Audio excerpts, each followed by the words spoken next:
Welcome back to the next part of our human development chapter. We're going to pick up where we left off and talk about some newborn qualities. Now you might have asked yourself, especially if you've ever watched other mammals being born, like horses or deer, why are human infants so helpless? I mean, within a few minutes, some mammals are walking, they're clinging. We don't do that. We take much longer to develop, especially some of those motor skills. Well, it turns out the reason is this brain. You see, for example, let's look at chimpanzees. Chimpanzees, when they are born, their brains are at about 40% capacity, meaning if 100% is their adult brain, they're running at about 40%. When humans are born, we're running at about 20%. We would have to stay inside our mom a whole other year to have that 40%. So when we're born, we have a lot more growing to do, but that seems to be an important trade-off because our brain is so advanced and can develop in such amazing ways, as we learned about in the previous chapter. It's important that we leave early because, frankly, we just physically couldn't get out of mom. But we need that extra time to grow this brain. But it does not mean that we are born helpless. We're not just sponges that soak up information. We're born with a number of reflexes that are helpful for us to survive. A reflex is any automatic response to stimuli. For example, if you touch a baby's cheek, it would immediately turn and grab onto what touched the cheek and start sucking. That's called the rooting and then sucking reflex. Basically, that means that babies know how to feed themselves the day they are born, which is pretty exceptional, especially considering we can't communicate that to them, at least not directly. There are other environmental responses, reflexive responses to environment, like you see in the little video clip here. It turns out that we are born being able to hold our breath, and babies can do just that. Now, most of these reflexes disappear within 5 to 6 months as we learn to gain control of this body. Because of that, obviously we're going to have to relearn some things, but it's pretty impressive what we can do right from the start. I want to talk a little bit about newborn senses, specifically looking at vision and hearing. Vision is arguably the least developed sense, the weakest sense at birth. We typically can only see upwards of around 10 inches in front of our face, and after that it gets pretty hazy. But we are good at tracking, and so it doesn't mean infants can't track movement quite well. But to see clearly, we have to be pretty close. After about 6-ish months, a little more than half a year, our eyesight's pretty much what it's going to be through adult life, barring injury or illness. In terms of what we enjoy looking at, there's a running theme in child senses, and that is we tend to prefer complex things to simple things. So a baby will spend more time examining and looking at complex patterns versus a simple drawing. And when given the choice between two complex things, babies show more interest and attention on human characteristics, such as a face, or specifically mom's face.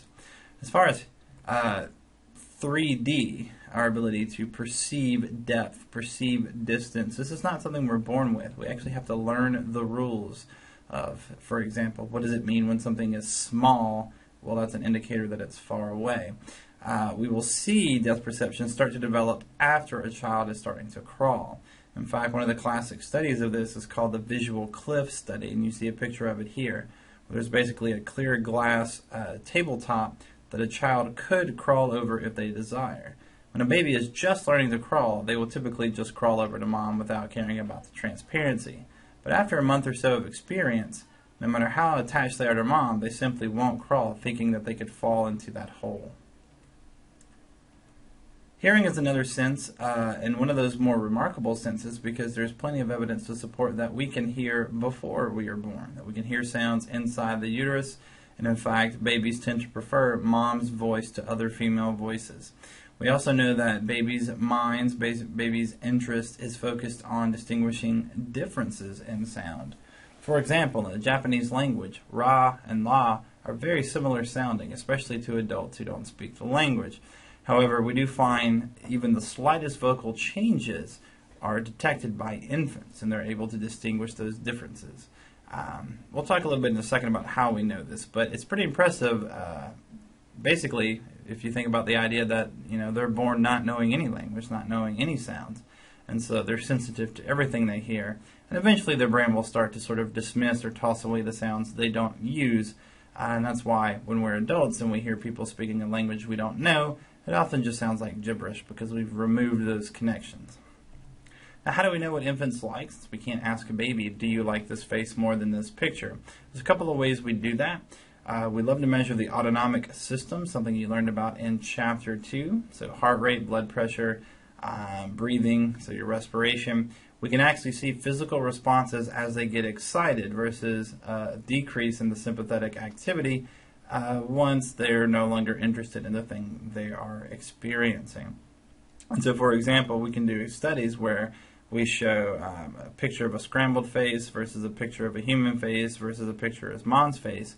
And we'll find that the baby spends more time looking at the picture of mom's face. So that just by following the gaze, we can see what this child is more attracted to. Now, we've talked about growing our brain cells in other previous chapters. And I want you to realize that in this first 2 years of life is the most explosive amount of brain growth. Billions upon billions are already grown in utero, but many more will come by way of experiences and time. The more stimulated we are, the more neurons will grow, the more change will form. If we are deprived of stimulation, such as a child that is neglected, the brain will not fully develop. Now, typically when we think about babies and we think about learning, the first thing we think about is learning to physically do stuff, to reach out and grab, to crawl, to do things like that.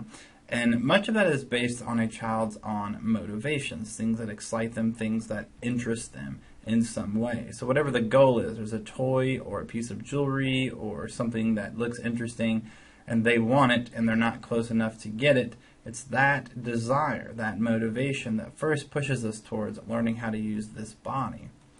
There are average ages, average measures of when we start to learn certain motor skills. We call those norms, and that can be gross motor skills such as walking or crawling, or fine motor skills such as picking things up with your fingers. But once again, nature and nurture play a part in motor development. In fact, if you talk to your parents or if you have kids, you'll know that whatever the average might be, some kids are early, some kids are late, and it doesn't necessarily mean anything developmentally is wrong, it's just different rates of growth. Now, the environment does play a part on top of what we've inherited in terms of our neurology. The example I gave you here is with sticky mittens, these gloves that a baby can wear and sort of automatically picks up things just by touching them. It turns out they begin to learn to grab and hold things faster than the previous control group just by having that early experience. Let me give you a couple of age ranges, a couple of averages here in the U.S. Of course, stepping and grasping, those early reflexes are not technically motor control on purpose. You put your finger in your baby's hand and they grab on tight. I know we think of that as affection, and that's fine, but that's a reflex, the grasping reflex. So at birth, we have a number of reflexes that is basically our brain talking to our body, learning how these connections work, learning to master those movements. About 2 months, we start seeing head control and shoulder control. About 6.5 months, we start sitting up by ourselves. 9 months, standing up while holding on to something. 10 months begins crawling, and by a year, we typically see walking. Again, these are averages, pluses and minuses all put together. Your child may be earlier, may be later, and that's fine. Now, there are some trends in development that we see based on a term called proximal distal. This is also the same way the body grows inside mom. Proximal distal means from the center of the body outward. And that tends to be how infants develop motor skills. For example, they're going to control their head and trunk before they really start controlling their arms. They're going to start controlling their arms before they start controlling their hands and fingers. So it's sort of an inward to outward progression of competency and control. For all of these processes, like walking, maturation is important. That term just means your brain and body are ready to develop these skills. If you take a 6-month-old and try to teach them to walk, probably going to have a lot of frustration, a lot of difficulty because their brain and body, for most children, are not ready for those activities. All right, we'll take a break there. When we come back, instead of talking about physical or motor development, we'll look at development of thinking. See you then.